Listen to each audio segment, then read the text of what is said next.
Imina punya kambena upajjhaya gunuttara acharyupakaracha mata pita piya mama. Meaning,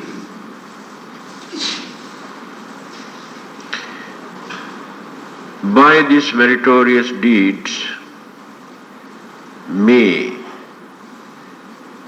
my highly virtuous teachers, helpful guardians, my dear mother and father. This is the beginning. We continue like this. This is a very good example for us to develop how to radiate, how to remember those who have supported us, educated us. When we perform some meritorious deeds, this is out of gratitude. Show our gratefulness towards them for what they have done for us. Whether they are here in this world or whether they are departed makes no difference. If they are living, they will be very happy when they come to know that you always remember your father, your mother, and your teachers. Nowadays, how many people are there in this world who remember their teachers who taught them? Because teaching has become some sort of professional work, a job, to draw a salary. This is the nature of teaching. Therefore, the students in the school, they respect the teachers because it is under their disciplinary code. Because of that, they respect the teachers. But after learning, they very seldom remember their teachers. But in those days, teachers developed their affection, kindness towards them. And they do not expect anything in return from the students or from outside. So what they do, they invite few young people or elders, then train them, guide them. What is the purpose of this education? The whole life, whatever we do in future, actually depends on our education. How we were trained or how we were taught how to behave, how to talk, and how to associate with others, how to do our work efficiently. And discipline and moral conduct, these are the most important to aspect in their education at that time. But today, there is no such feeling. A student only develop job-orientated education. Main object is job, to draw a big salary. That's all. Teachers, they do their duty because they get their monthly payment. They do not develop that compassion or affections, and they never take the trouble to guide. That is how we have to remember our teachers who have taught us. Now take for instance when I was very young, not only as a young boy, as a young novice monk, I was very naughty. And I remember how my teacher beat me by using cane to train me. That day I felt it's very painful. But today, when I remember that, I feel it's very sweet, very nice. Because I am doing all this work and could manage to adjust and correct my way of life because of this training. That is why we always remember them. In fact, in return, what did they gain? Nothing. But they gain happiness when they come to know that we are doing very well. We are doing some service to others. That is the only thing that they enjoy. So, always we perform certain meritorious deeds with good intention, either in the temple or somewhere else. Not necessary to be in the temple. So whenever, wherever we do some meritorious deeds, remember your father, your mother, and your guardians also. Maybe your uncles, your auntie, your grandmother, grandfather, or elder sister, or elder brother, or maybe your friends or relatives who supported you. Remember them. When you cultivate this feeling, then we train our mind not to be ungrateful for those who have done something for us. That is what especially Buddhism teaches us. Imina punya kammena.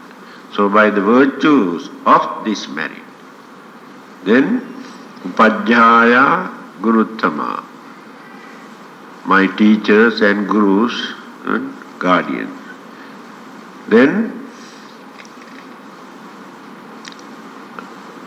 Mata Pita, mother and father.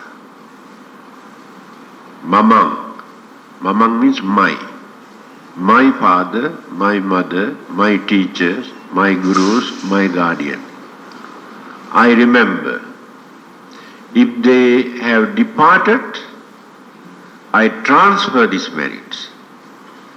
If they are living, I invite them to share this happiness. And not necessary to invite them. When they come to know that you remember them, you mentioned their name, the happiness naturally appears in their mind. That is how we develop our connection, affection, attachment. But today, all these beautiful traditions and manners, duties have neglected. Next one, Suryo Chandima Raja Gunavanta Narapicha Brahma Maracha Indacha Lokapalacha Devata. Try. Suryo Chandima Raja Gunavanta Narapicha Brahma Maracha Indacha Lokapalacha Devata. After radiating our kindness towards those who live on this earth, now we are going above, radiating above, upwards. Surya means sun, S-U-N, sun. Chandima, moon. Surya, Chandima, sun and the moon.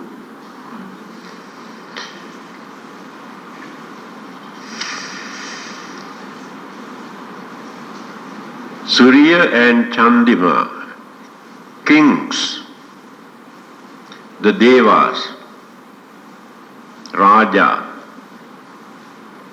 kings, Rajas. Then all virtuous humans, or human beings also here again, Brahmas, Devas, Maras and Indras, Tavatinsa Devas. The world protecting Devas. That's why when you read this thing, sometimes you feel difficulty to understand. Here, this is very complicating. What is the meaning of Surya and Chandima, sun and moon? How can we transfer the merit to them? How can we regard as Devas? Therefore, we have to clarify this. Surya and Chandima, even in the Buddhist literature, it is mentioned Suryo Devaputto, Surya Devaputta, Chandima Devaputto, moon the Devaputta, regarded as Deva. But this belief they have developed many years ago, before Buddhism and other religions started to talk about sun and the moon. They knew, according to their astrological knowledge and calculation, they realized our life here on this earth depends on sun and the moon also. And we do not know how far they can influence us. In fact, we cannot survive on this earth without sun. Life will never originate on this earth if there is no sun. Because this is also under solar system. Therefore, those days, people have regarded this as a god, a deva. So whenever there is any powerful natural things that exist in this world, people have transformed them into devas with high respect. Later, they started to develop this belief, and they have formed some sort of formation, figures. In the science, and technology and modern subjects explain the real nature of so many natural things that which exist in this universe. We have learned scientifically the nature of all those existing natural phenomena. So the sun and the moon, even there are many today who worship, who pray to sun and moon. And other religion is also, especially moon, very significant to all of them. That's why they want to follow their religious observances by watching the moon. And Buddhist, Hindus, some others, full moon and new moon, these 2 days are regarded as religious days. That original belief. So, you we should not think that Buddhism encourages superstitious belief in this way. That's why we have to learn how this concept or belief originated in our mind and how to define according to our modern education, how to justify. You know, the Buddha, after gaining his enlightenment under the Bodhi tree, the plant life is not like our life. Even then, for 1 week, he paid respect to this particular tree for giving him shelter to gain his enlightenment.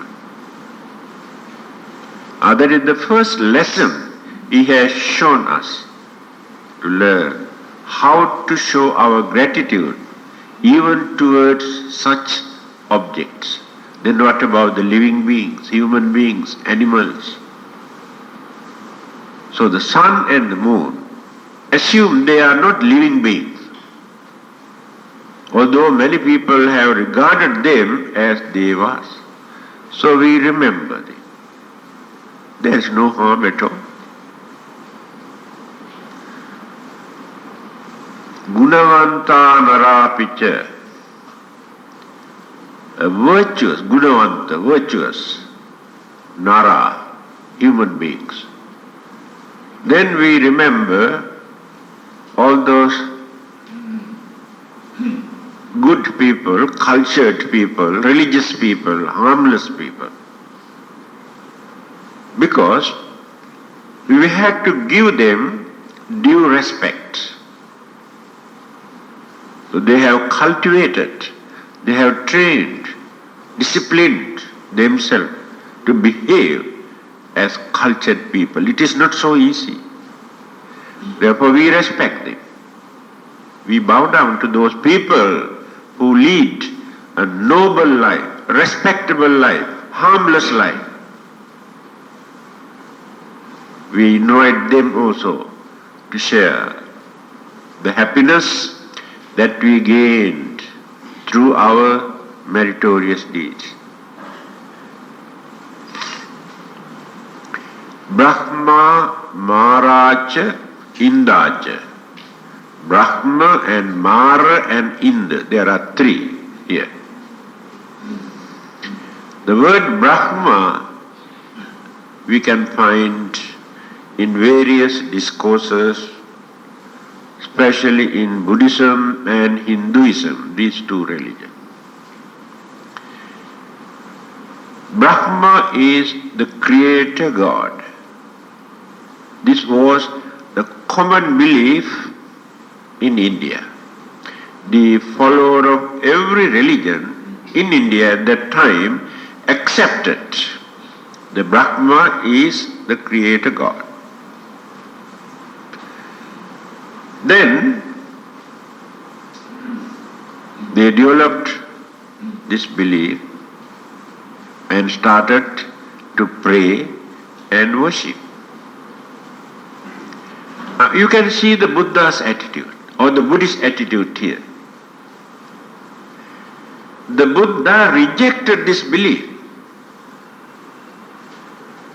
Even then, he advised us, radiate our loving kindness, invite even Brahma to share our happiness. Instead of worshipping him, praying to him, why not you radiate your loving kindness towards him? So he did not go against this Brahma. We know, we don't believe that Brahma is the creator of all this world, just like Hindus. We know the concept, how they developed. Then, Mara. Now this is another controversial issues. You know, in every religion, Buddhism, Hinduism, Christianity, Islam, there is a very strong, very dynamic force, evil force. For that evil force, they have given names. So some people say devil or Satan, evil force. Especially Christians and Muslims. And Hindus say Asura, those who have gone against God, who declare a war with the Devas. They are very powerful, Asuras. And Buddhism talk about Mara, evil force. So it is mentioned in our book, on many occasions the Mara came and disturbed the Buddha. He wanted to disturb. When he was meditating to gain his enlightenment, and he wanted to disturb him when he was doing some service to guide the mankind. In the end, he came and invited him to die earlier. But very highly intellectuals define and give the real significance or the hidden meaning of this incident. So when we cannot understand why all these evil, wicked, cruel, harmful, immoral practices prevail in the man's mind, naturally we blame devil, Satan or Mara. This is the act of devil. Devil entered into my mind. Satan disturbed my mind. Buddhist, the Mara entered into my mind. We take for granted the names, only names, but never define the real meaning. By giving the real meaning of this word or the nature of evil force which appear in our mind and the causes why these things appear and why can't we stop all these things, why it is difficult for us to wipe out these evil forces from our mind. The Buddha also encouraged us to invite that Mara also to come and enjoy with us. Instead of hating him, cursing him, the Buddha says, why not to invite that evil one also to come and share the happiness that you gave. So if you want to regard Mara as a person, there is no harm. It is not wrong. But many understanding people regard the Mara or devil or Satan is not actually living beings or any kind of evil devas, evil gods, but evil forces which appear in our mind is so strong that we become powerless to control them. That is why we think influenced by the devils or Satan or Mara. But if you know how to strengthen your mind, you can give up that belief. Even the fear that always maintained in your mind also depend on the weakness in your mind, very shallow, very, very uncertain mind you have. Almost every day, how many people come and tell us, oh, evil spirit disturb us. Always accuse evil spirit. They think evil spirit exists somewhere else. And never think, never learn how these evil forces first appear in the mind. And why do we develop fear? Because of this, our own concept, our own belief. And how to develop confidence in our mind to avoid, we never try.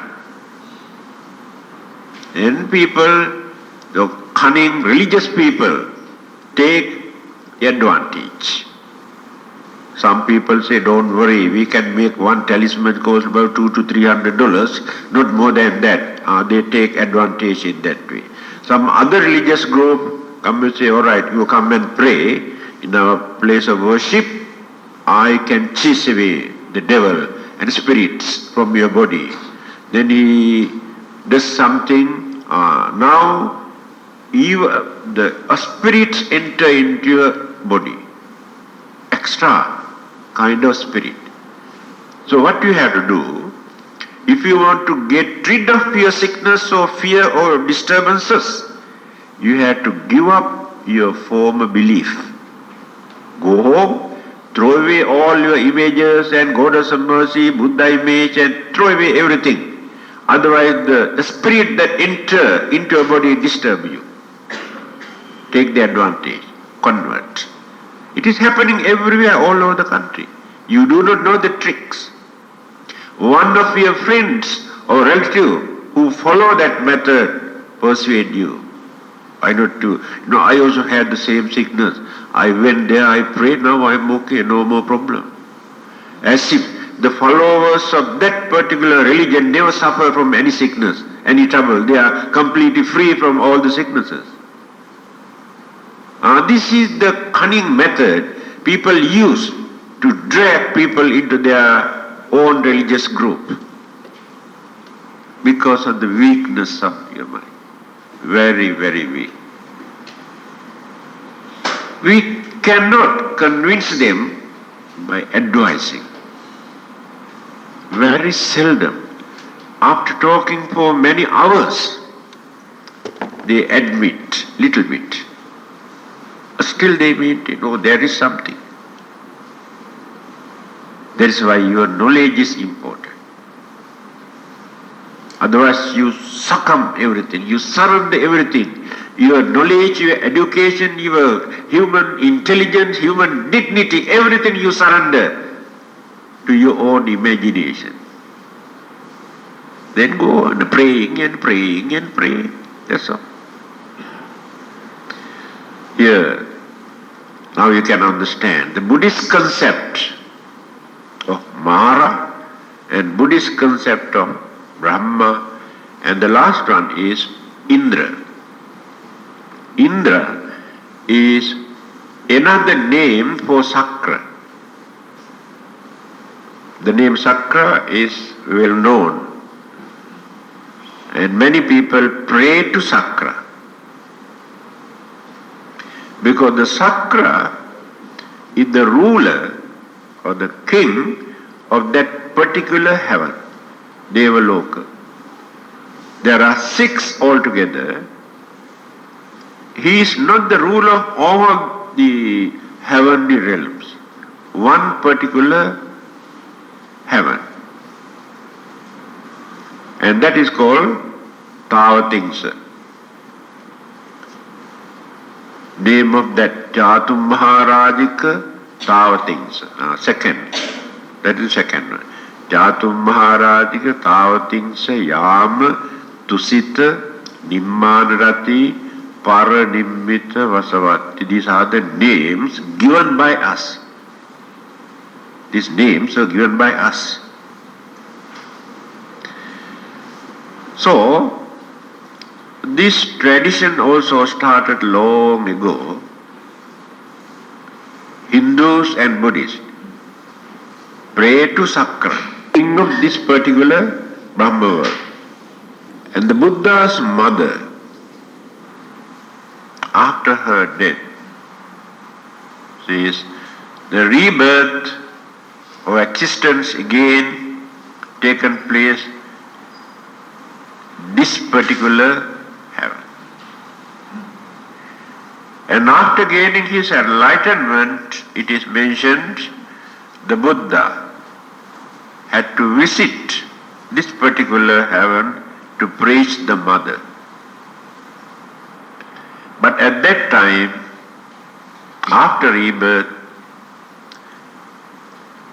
no more a female figure, has become a male devas. Change the sex after rebirth. Because he has guided, paved the way to his mother means stepmother, who looked after him. Because the mother died after 7 days. Mother's younger sister, Mahapajapati Gautami.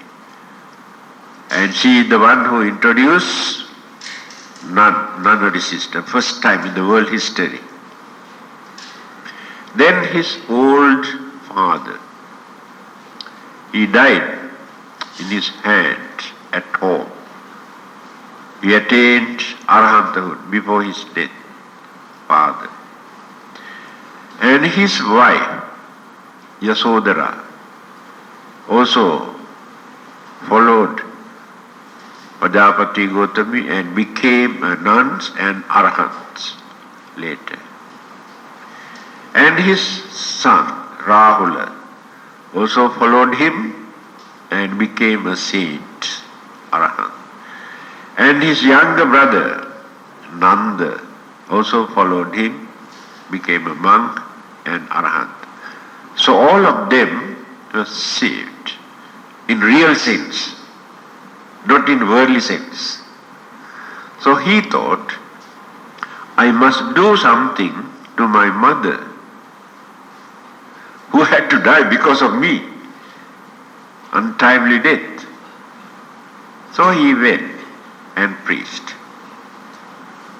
I said, now no more she, he.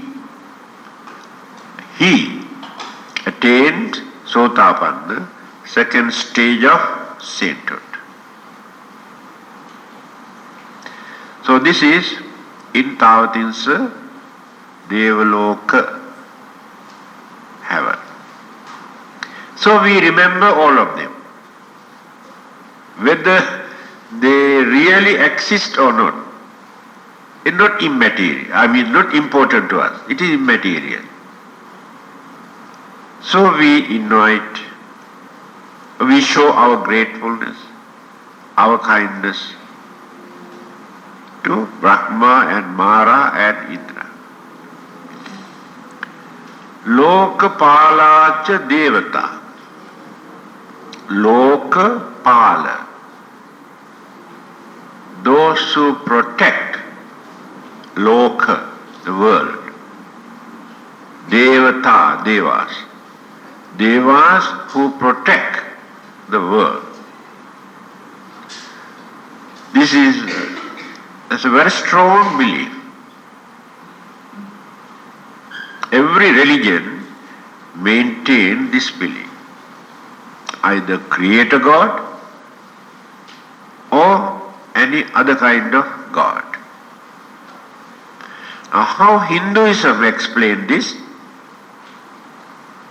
Brahma creates, but he doesn't look after, just create.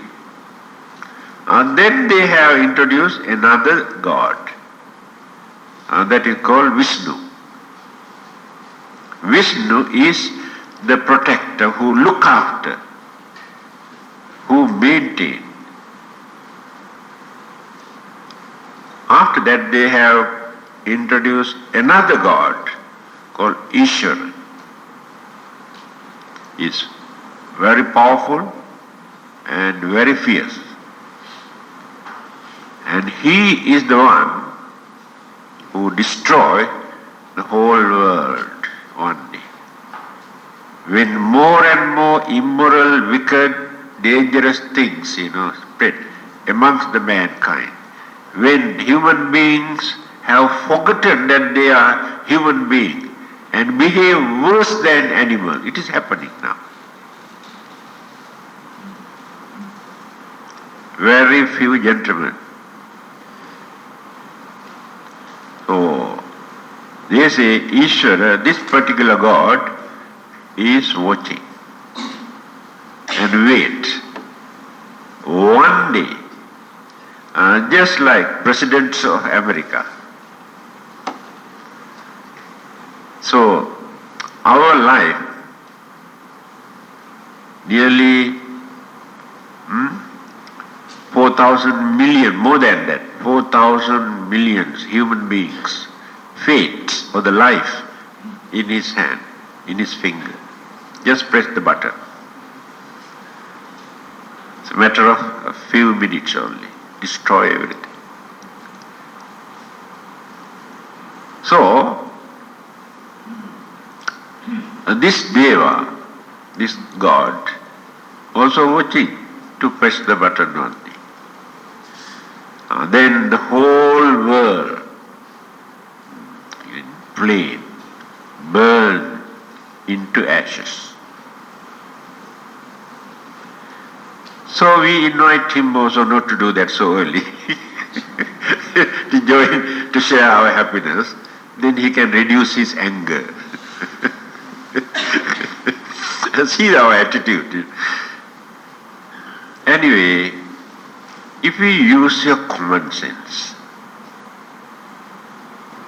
you can define all these beliefs or mythologies very scientifically. Don't think those who have discovered these things were fools. They were very intelligent people. But they had to introduce in such a way for people to believe, to maintain. Otherwise, people never accept. There must be a God behind. Otherwise, people cannot understand how nature, energy, elements, all those things can do such thing.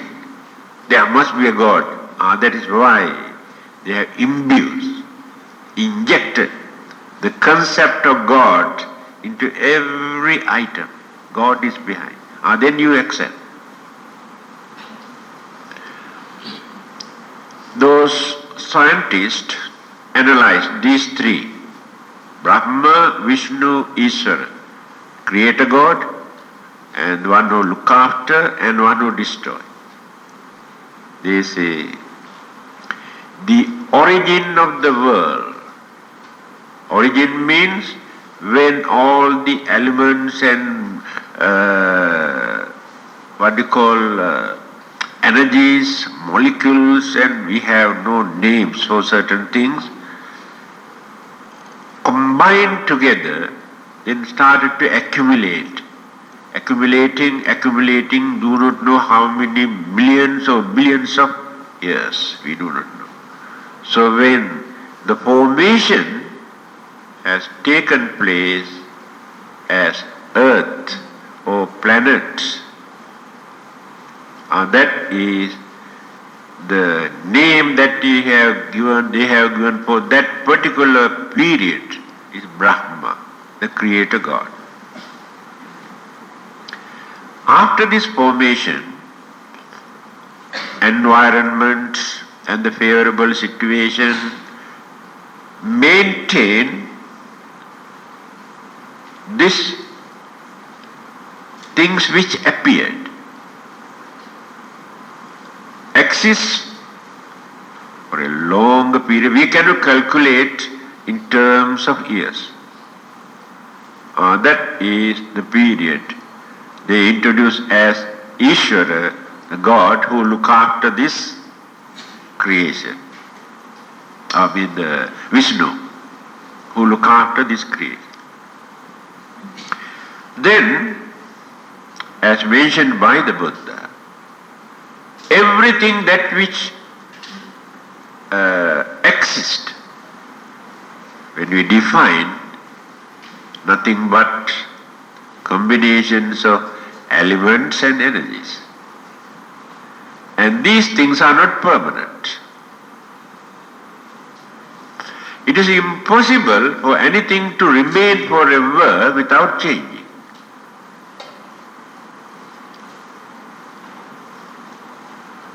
So, then slowly the bundle combined together, components, elements and energies, then slowly start to decay. Decay means dissolution. Dissolve slowly. Also take billions of years going on, fading away. We can start, because according to our discoveries, that means scientific discoveries, now we start from atom. But we cannot go beyond that. So again they define this atom, protein, what you call electron, neutron, proton, these and all sort of things. There are so many others, unknown things. So atom is depend on other things. Otherwise there is no atom. In our body, this earth, this plant, this mic, this cup, in this book also there is atom. Otherwise no existence. Various degrees. And all these things are impermanent, going on changing. There is no God or devil behind this, because these things are natural things. Recently, scientists have discovered one thing. Among those most important energies, electron, neutron, proton. Proton already started to decay. They have discovered. Now slowly going on decaying. Then the other two also follow. Dissolution takes place. Then the elements, the matters. That is how dissolution, in the end, disintegration.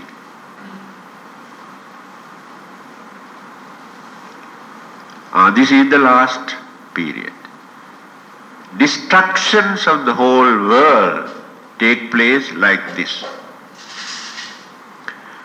Whole world does not mean the whole universe.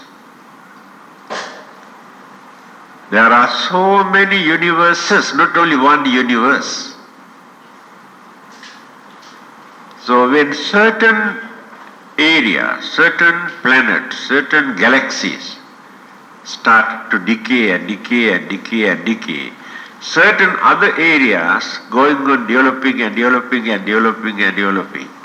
This is the nature of universe. That is why the Buddha says it's neither beginning nor end. That is why people cannot understand. No end of this world and no beginning. We take certain period as beginning. But so many others, again, going on developing, and life also exists like this in various universes. So the Buddha has categorized into 31 groups. That is why we say 31 planes of existence. Not only 31 places. The whole universe, all those living beings, according to their way of life, sufferings or pleasure or considering all these things, categorized into 31 groups.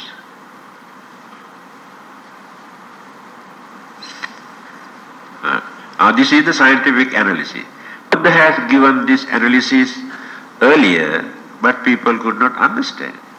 When scientists started to discover, now they refer to the Buddha. Correct. But Buddha has gone beyond that.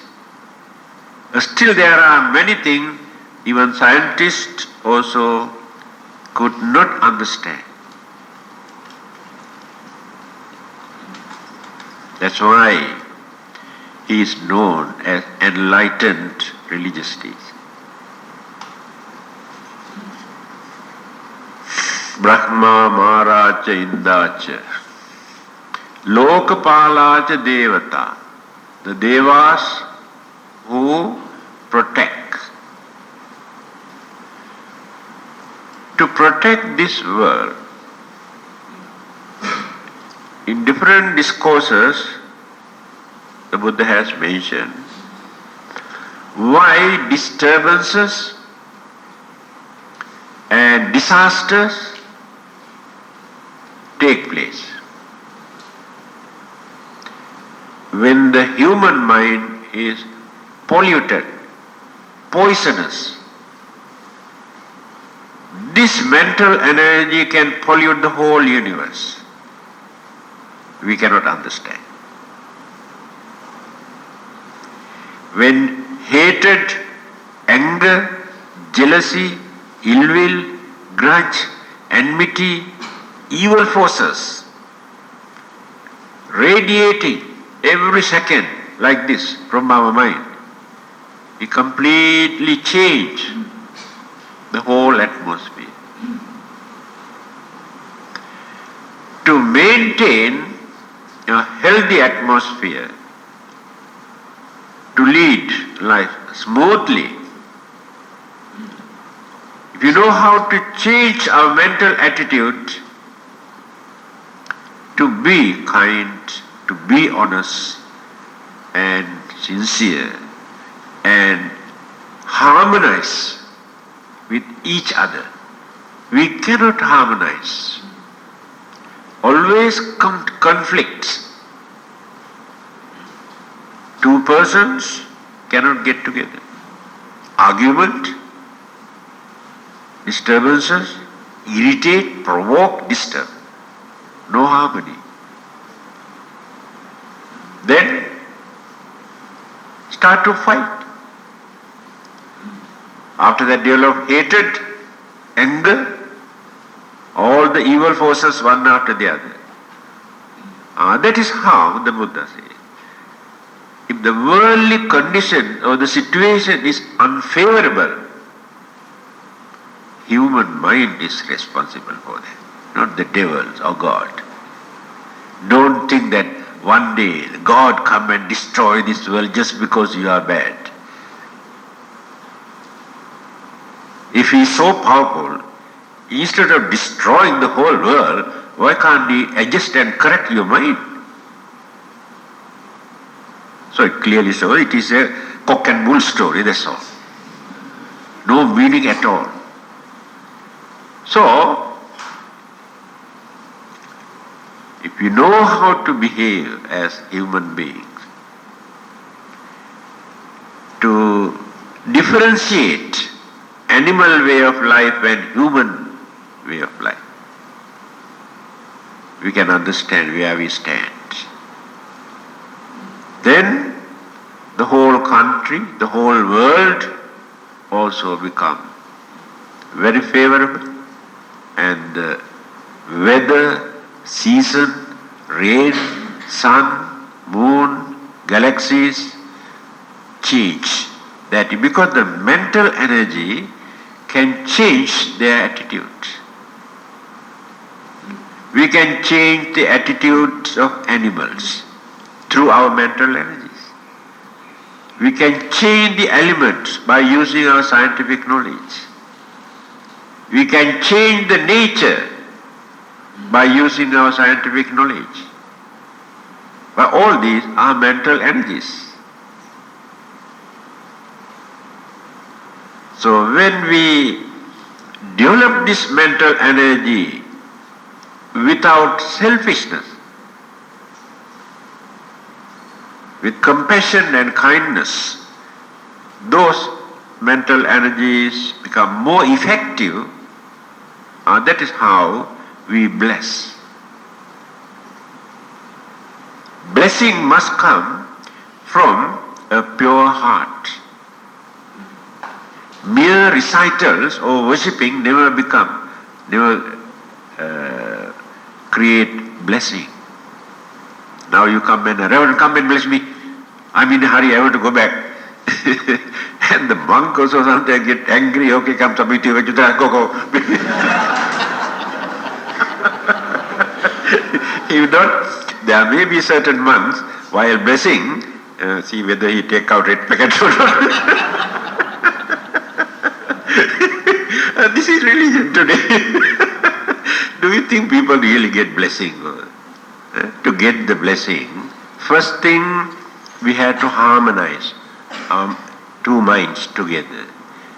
One who bless develop real kindness, compassion towards this person without any selfish motive. And person who receive the blessing must have devotion, confidence, respect. When these things, harmonize together. This morning, a young boy came from Seremba, saying his sister suddenly lost her normal way of thinking. Now all are worrying. We don't know what to do. We believe, very strongly believe that there must be a charm. Therefore, of course, because you cannot understand, therefore you always think it must be due to a charm. You cannot understand the mental attitude. You cannot understand what is happening in the brain, neurons or brain cells or blood circulation, so imagination, so fear. You cannot understand. So you always blame charm and devil. Anyway, we don't practice all these things here. Even then, I can give you, if you can bring her here, if I get the chance to talk to her, then I can understand little bit actually what is wrong with her. If it is difficult for you to bring her here, I can prepare one bottle of water, take home, ask her to drink little by. But I cannot give it now immediately. It's not instant one, So if you can come this evening, I take a little bit of my time to do some blessing. So this evening he came, I prepared, asked her to. Then after giving all these things, he asked, how much? How much? He said, don't worry. Don't worry about that. How much? You better take this, ask her to do. If you feel that she is improving, you can come again. If possible, bring her here. This is called real religious attitude. Otherwise, I should have taken at least $10. So, many people abuse, actually the real religious feeling. No real feeling, just as a duty. Then, I don't know what I'm talking, gone out of the way now. Lokapalacha Devata. Devas who protect. So the Buddha's advice, actually, we experience more problems, more troubles in this world which were created by our own mind, not through external source. But there are certain things. The Buddha has given 4 reasons. When I was explaining Mahaparinibbana Sutta, I have told you about earthquake. One of the reasons, here, this one. He says, the elements, when those 4 elements cannot agree one with the other, each other, friction take place, then the energies, elements disturb each other. Earthquake, volcanic eruption, storm, disaster take place. No God, no devil behind. The Buddha explained. certain things, he says, due to the influence of the evil forces that which radiates from the man's mind, certain incident. And certain favorable occurrences take place when the minds become more energetic and forceful with virtues and good qualities and kindness. These are the forces. So he never referred to God or devil. But our belief is this. In the Buddhist books also you can see this. 4 guardians, God, devas, always watching. This belief is important. Whether it is true or not, this belief is very important. Then you feel, you know that somebody is watching. A very psychological approach. And they have given the names.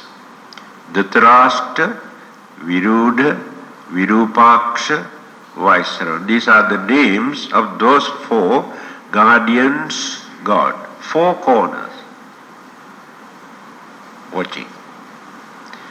In shrine rooms or temples, usually they draw these 4 corners, these 4 photos.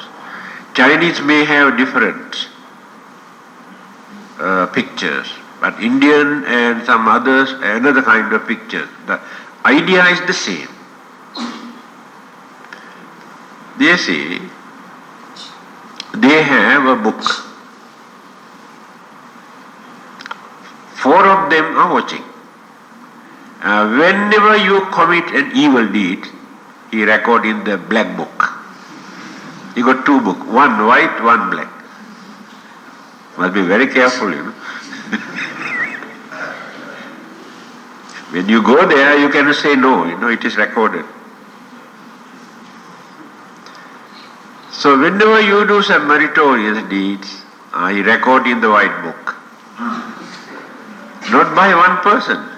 4 people are watching. So after your death, when you are going to die, they read, they collect all the information, just like a special branch, you know, they have their own file, they go through, find out how many things are there accumulated. Now, see, this is your record. So it is impossible for you to go to heaven to enjoy your life. You have done a lot of evil deeds recorded here. If not, you have done a lot of meritorious deeds. See, you are very lucky. You are safe. Allow you to enjoy your life hereafter. This is their duties. Appointed by Sakra. Because he is the king of that particular heaven. So these are the 4 ministers appointed by him to watch what is happening. To them, this is not a very big world, you know, it's a very small thing. Like a small village to them. So this belief they maintain. I don't want to deny or ridicule. This belief is very important. Of course, one day after studying the deeper aspect of philosophy, psychology, doctrine, meditation, you come to know what it is.